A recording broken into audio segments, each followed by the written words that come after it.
Well, hello. I just wanted to pop on and do a quick video to show you a new product and refresh your memory on an old product. So what you're seeing here is our 1-inch Pink Fresh blending brushes. Now, unfortunately, these are currently out of stock. We are waiting for Pink Fresh to restock them so we can restock them. But we had these wonderful, perfect fit brush holders created by my son-in-law to hold these brushes for your craft room. And we've sold lots of them. People love them.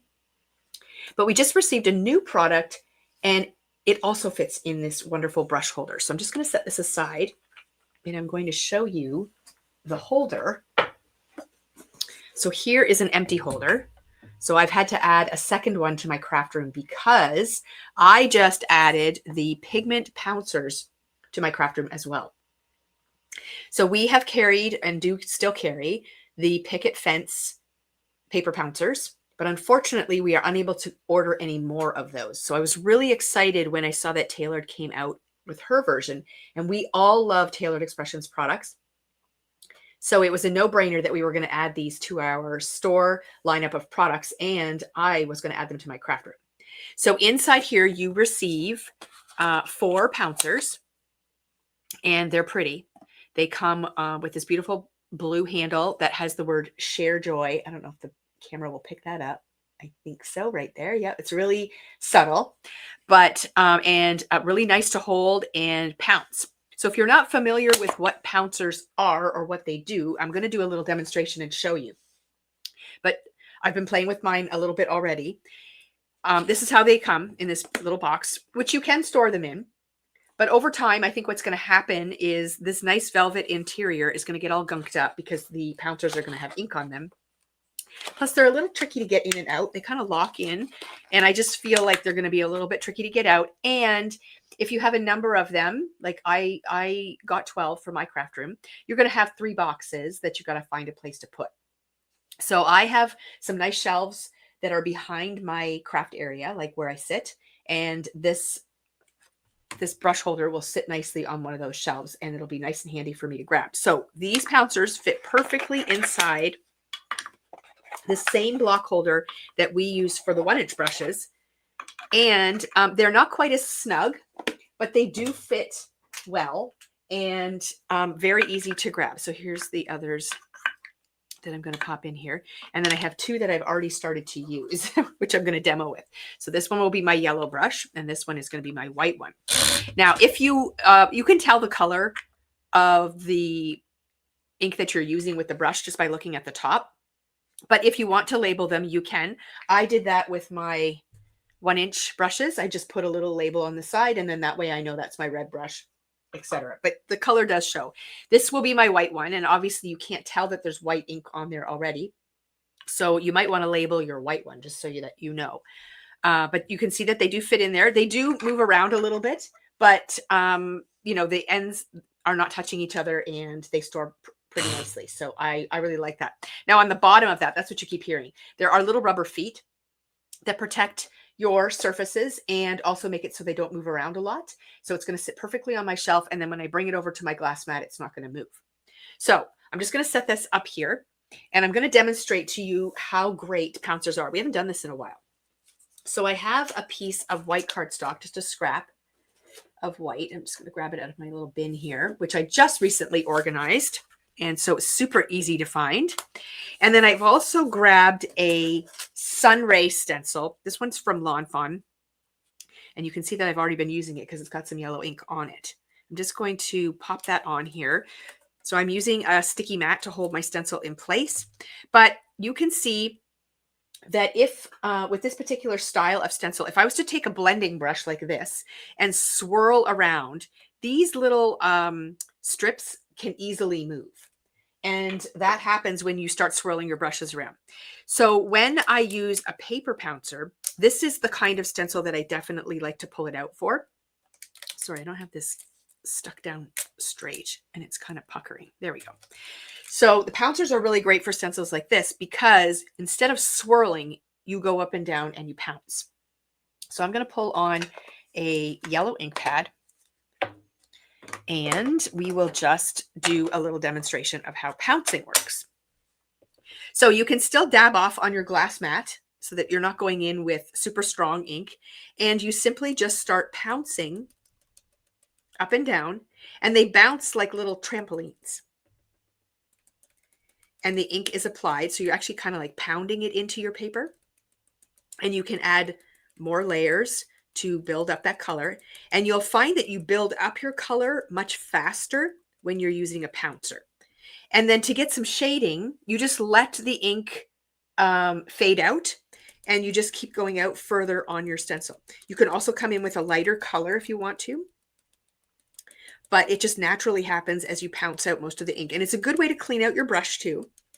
But if you don't use this technique where you fade it out, then you can just pounce it on your favorite cloth, and I'll just show you how I do that. And that way the ink doesn't just sit in the brushes and get them kind of yucky. So here you can see how crisp those lines are on the stencil, and how the color is a little bit darker at the bottom, and then it will fade out lighter at the top. Now, to clean it off, you just simply take a cloth like this and just pounce up and down a little bit to kind of get out most of that ink. Now, I'm not really getting a lot of color there. You can always test it just on a scrap piece of paper. Just bounce it up and down, and not a whole lot of ink is really coming off there. So most of it is out of my brush. So I can just pop that back into my holder. And then the second thing that these are really good for, and they are called pigment pouncers. So with pigment ink, it is a thicker, more slow drying ink. And when you use a blending brush to put it on, all you're really doing is moving around a bunch of wet ink. So it doesn't really build up the same way dye does. It doesn't soak into your paper as quickly. So I thought I would demonstrate quickly with a snowflake stencil. This is one of my favorite ones. And it's something that you use white for. So I thought, okay, I'll grab my white pigment ink. So I'm using the Lawn Fawn Yeti, but any white pigment ink, any of the companies that make the white pigment ink that we carry are just fine to use. So I've grabbed my white brush, and I'm going to do the same thing that I did with my sunray stencil, but I'm going to use the snowflake. And you're simply going to pounce. Now, rather than swirling your brush around, you're sort of pounding that color in. So it is nice and easy to build that color up. So I'm just going to do a small section here just so you can see.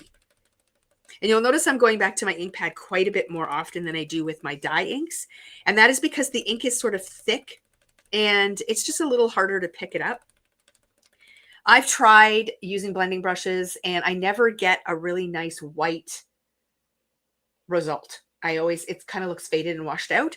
I find this works really well. Now, if you have time, what I would recommend doing is putting a layer on and then setting it aside and letting it dry a little bit. It doesn't have to be completely dry, but let it dry to the point that it's just not as tacky. And then you can go in and add another layer. And even just that little bit that I waited right there, I can see that there's more color building up.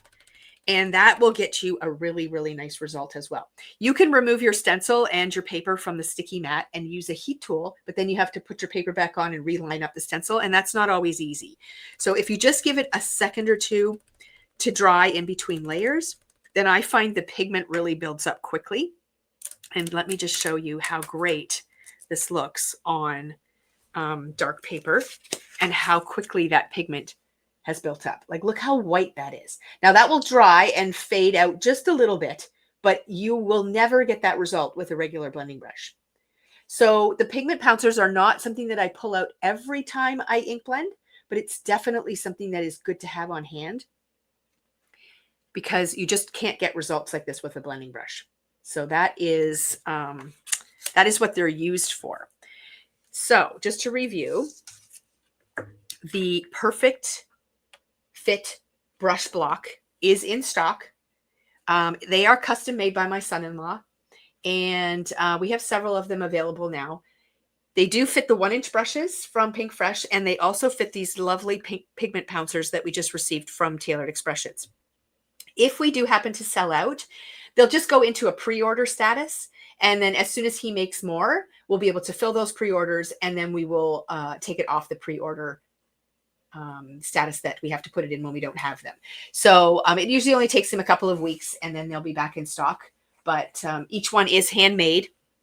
So there's no two that are the same, and they just take a little bit of time to make. So it's a really great solid wood base, and there are little rubber feet on the bottom that are not just stuck on, they're screwed on, and the screws are recessed into the bottom. So it protects your surface and holds it nice and steady. It's a really nice piece to add to your craft room. So I just thought I'd pop on and show you both the pigment pouncers and those holders. And hopefully you learned something and maybe you'll add those to your next order. We'll talk to you soon.